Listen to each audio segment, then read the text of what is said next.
Hi friends, இன்றைக்கி நான் வந்து இறைச்சி புட்டு தான் வந்து செய்ய போகிறேன். அது நம்ம ஆஸ் யூஷுவல் நார்மல் புட்டு மாதிரி தான், ஆனால் சிக்கன் மட்டும் ஸ்டஃப் பண்ணி பண்ணணும்.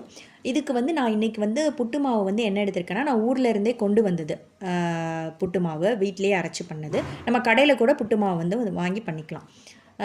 ஃபஸ்ட்டு இதில் தண்ணி உப்பு சேர்த்து இதை நான் கலந்துட்டு நான் உங்களுக்கு வந்து காமிக்கிறேன். புட்டு மாவு வந்து எப்படி இருக்கணும்னா, நம்ம கையால் இப்படி பிடிக்கும் போது கொலக்கட்டை மாதிரி இருக்கணும். அதை உதுத்து விட்டால் வந்து உதிர்ந்து போயிடணும். ரொம்ப தண்ணி ஊற்றி ரொம்ப கொலன்னு அந்த மாதிரி பண்ணக்கூடாது. இந்த மாதிரி வந்து இதுதான் வந்து கரெக்ட். இந்த மாதிரி பண்ணி எடுத்துக்கணும். இன்றைக்கி நான் வந்து சிரட்டையில் தான் வந்து பண்ண போகிறேன். ஸோ சிரட்டை புட்டு ஆஸ் வெல் அஸ் வந்து இறைச்சி புட்டு.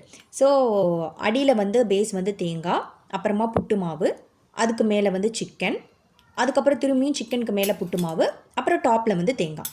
இன்றைக்கி நான் வந்து சிக்கன் வந்து என்ன பண்ணியிருக்கேன்னா, சிக்கன் குழம்பு இருக்கும்ல, அந்த குழம்புல இருக்க சிக்கன் தான் வந்து எடுத்திருக்கேன். நீங்கள் புட்டுக்காக தனியாக கூட இந்த மாதிரி சிக்கன் கூட பண்ணலாம். ஆனால் நான் புட்டுக்கு வந்து சிக்கன் குழம்பு தான் வச்சு இன்றைக்கி வந்து தொட்டு சாப்பிட போகிறேன். சிக்கன் குழம்பு ஊற்றி தான். அதனால் அதில் இருக்கிற கொஞ்சம் சிக்கனை வந்து நான் எடுத்துக்கிட்டேன் ஸ்டஃபிங்காக. ஸோ இதே மாதிரியே நான் எல்லா சிரட்டையிலையுமே வந்து ஸ்டஃப் பண்ணிவிட்டு உங்களுக்கு வந்து காமிக்கிறேன்.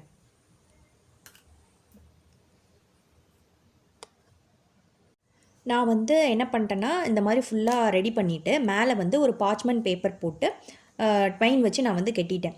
நீங்கள் வந்து என்ன பண்ணலான்னா, வாழை இலை இருக்குல்ல, அதை கூட மேலே போட்டு த்ரெட் வச்சு கட்டலாம். நீங்கள் சிரட்டையில் பண்ணுறதா இருந்தால் மட்டும். நீங்கள் ஒரு வேளை புட்டுக்குழல் யூஸ் பண்ணுறதா இருந்தால் அந்த மாதிரி எதுவுமே கட்ட தேவையில்ல. நான் எதுக்காக இப்படி கட்டியிருக்கிறேன்னா, நான் இன்றைக்கி இட்லி பாத்திரத்தில் வைக்க போகிறேன். ஸோ அந்த தண்ணிலாம் மேலே படக்கூடாதுன்னு இப்படி பண்ணியிருக்கேன். ஃபஸ்ட்டு கொஞ்சமாக தண்ணி ஊற்றி அந்த தண்ணி வந்து நல்லா கொதிச்ச அப்புறமா இட்லி தட்டில் வந்து இந்த சிரட்டையில் நம்ம பண்ணி வச்சுருக்குறோம்ல, அந்த புட்டை வந்து உள்ளே வச்சு க்ளோஸ் பண்ணி ஒரு 8லேருந்து 10 நிமிஷம் வரைக்கும் இது வந்து குக் ஆகணும்.